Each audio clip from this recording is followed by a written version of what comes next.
So, how do you give a speech on a topic as big and as broad as world peace?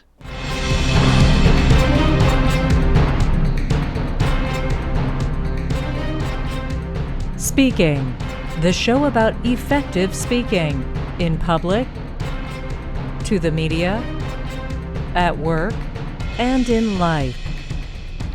Speaking with TJ Walker.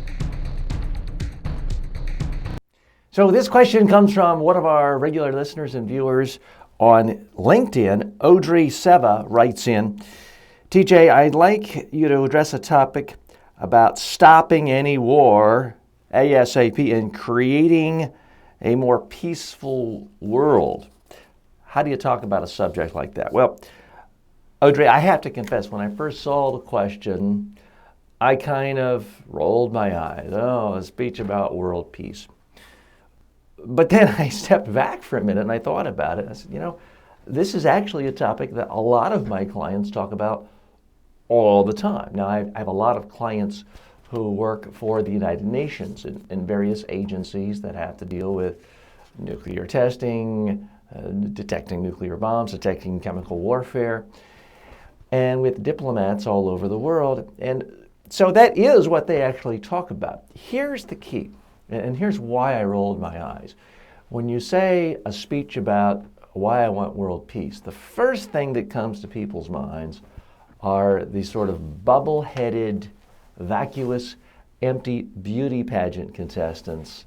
When asked the question, what do you want to do for your year at reign as Miss, Watermelon Queen or whatever? I want to speak out on behalf of world peace. And it just sounds completely empty, insincere, meaningless. That's what you have to avoid. So here's the big challenge, Audrey. If you want people to pay attention, you have to tell them something interesting. You have to tell them something they don't know already. And it can't just be, why can't everybody be nice and sweet and loving like me? Because unfortunately, that's what happens sometimes when people want to just give a generic high school speech on world peace, is it just comes across as, I'm good, I'm a good person, everybody else who disagrees with me is bad. Now, there certainly are bad people in the world and there are evil dictators in the world, but I can tell you, nobody who is in a war or is a part of a combat feels like they're the bad person. War is typically never anyone's first choice, and I'm not here as a war apologist. But if you want to actually create a more peaceful world, the challenge to you when speaking out is you've got to come up with solutions. Now, I'm coming to you, I'm recording this in early March of 2016, and there are a lot of bright, well-educated people all over the world trying to figure out a peaceful solution to what's going on in Syria. I don't know what the answer is. I can tell you this, there aren't any easy answers. It's not as simple as let's just put down our guns and forgive and forget. It is a wildly complex situation. Many wars are. Not all wars. Sometimes there is very much a clear-cut aggressor who is just out for power, and one side is bad and one side is good. That's not the case in Syria for anyone who has spent more than 2 seconds looking at the situation. There's not a clear-cut, easy solution for any one actor involved doing it. I don't care if you're the United States, if you're the UN, if you're Russia, there aren't easy solutions. So, Audrey, when you're giving a speech on this topic, the first thing you've got to do is show that you've given real thought and show that you've come up with some idea that other people haven't thought of. Too often when people want to give a speech like this, they just want to cast themselves as morally superior to everyone. And when you start off any speech or any presentation by talking about how you are morally superior to most people listening to you, you're not convincing, you're off-putting. You're not going to actually change hearts or minds. And therefore, the whole thing looks and sort of sounds like an act of self-indulgence. More in a moment. Crisis communications. By the way, I do have to share this with you. I have worked with many beauty pageant contestants over the years, several Miss Universes, Miss Teen USA, probably 100 beauty pageant contestants in Europe, and Miss Russia, you name it. I don't say that to brag, folks, but I'm simply telling you, I've never once in my entire life heard any beauty pageant contestant or winner saying, I'm in favor of world peace. It's one of those stereotypes that I don't really know where it started. Perhaps in a movie caricature. To me, it's one of those things like, oh, nervous people move their hands way too much and their hands are flying around. I work with nervous speakers all the time. I've never actually had a client of mine move his or her hands too much.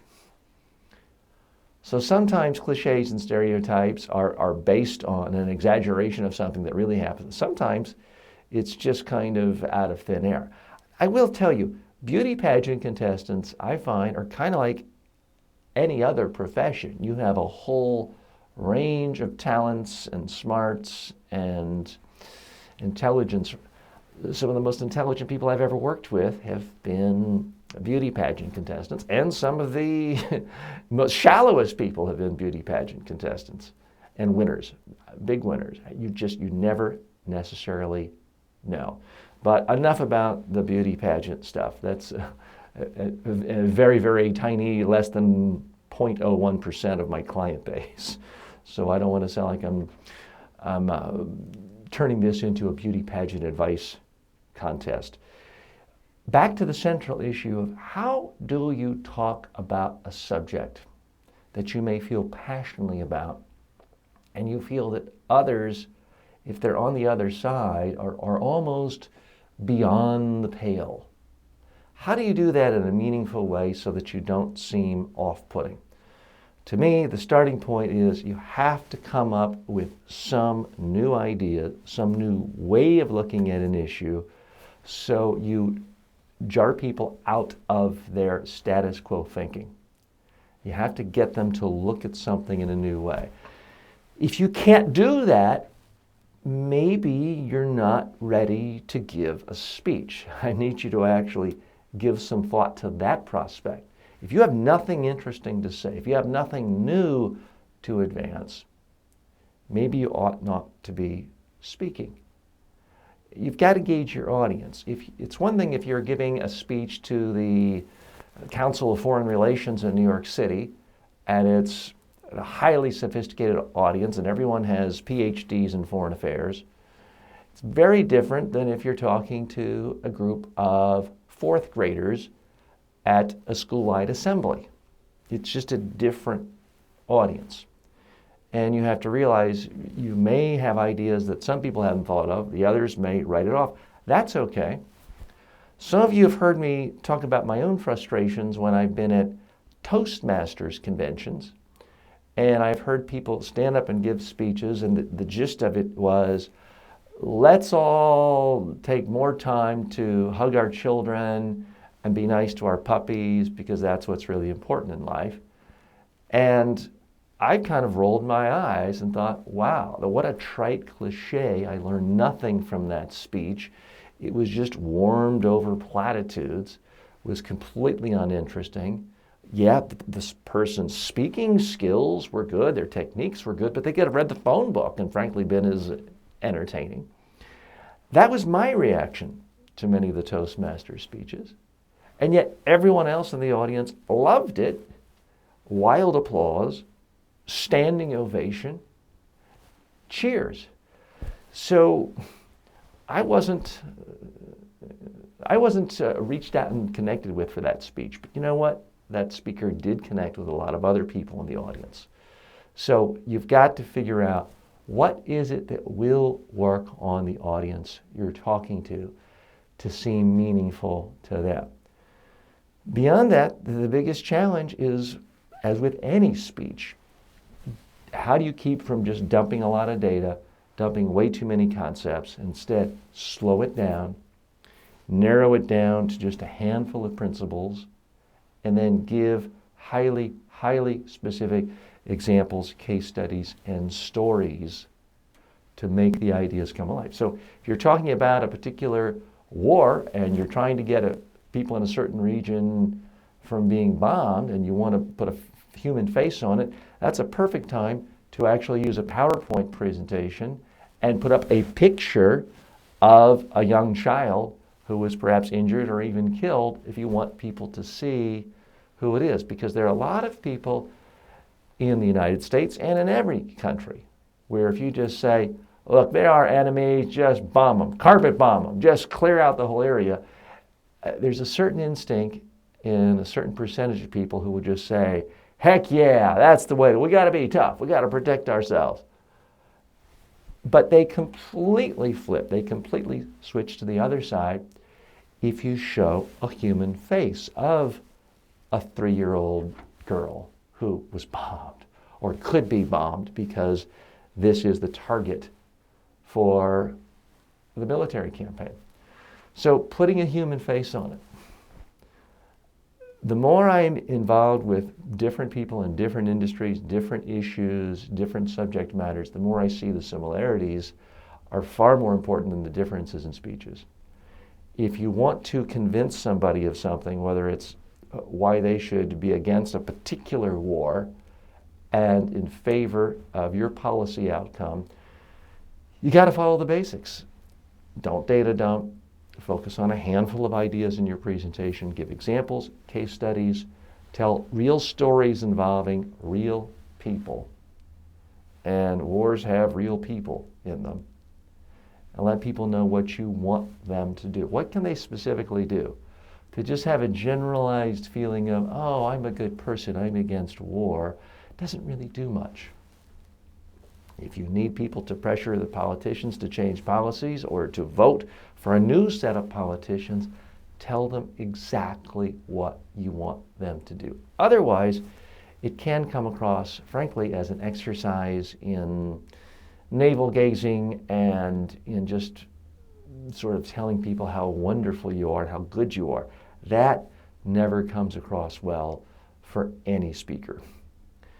Folks, I'm TJ Walker. Thanks for spending some time with me. I appreciate those of you who write to me and let me know that you are enjoying the podcast, you're finding it useful, that you've recommended it to colleagues in your organization, perhaps right there within your office or in your counterparts' offices around the country or around the world. I'm always trying to refine the show and make it better. Most of what we do on this show is answer your questions about anything to do with public speaking, presentation skills, media skills, crisis communications issues. So if you have a question, don't hold back. If you have a disagreement, don't hold back. You can post your comments anywhere you are listening to or watching this program. And by the way, this is available on iTunes for those of you who like to listen, on Stitcher and all the other podcasting platforms. For those of you who prefer video, it's on YouTube, Facebook video, Flickr, Dailymotion, Vimeo, and other sources as well. So try to be as available to you in any format you want, other than text, because I don't have time or don't frankly want to spend the money in having the whole thing transcribed. So we don't have it in text. But if you like text, go to Amazon, search my name, you'll find plenty of books on public speaking and media training. Thanks again for spending some time with me. I'm TJ Walker. As always, may all of your presentations in life be a huge success. Speaking with TJ Walker is the #1 rated daily streaming TV and radio show devoted to all aspects of speaking and communication. If you received value from this show, then please subscribe to it at MediaTrainingWorldwide.com. Please review the show, leave comments, and share it with your friends and colleagues today.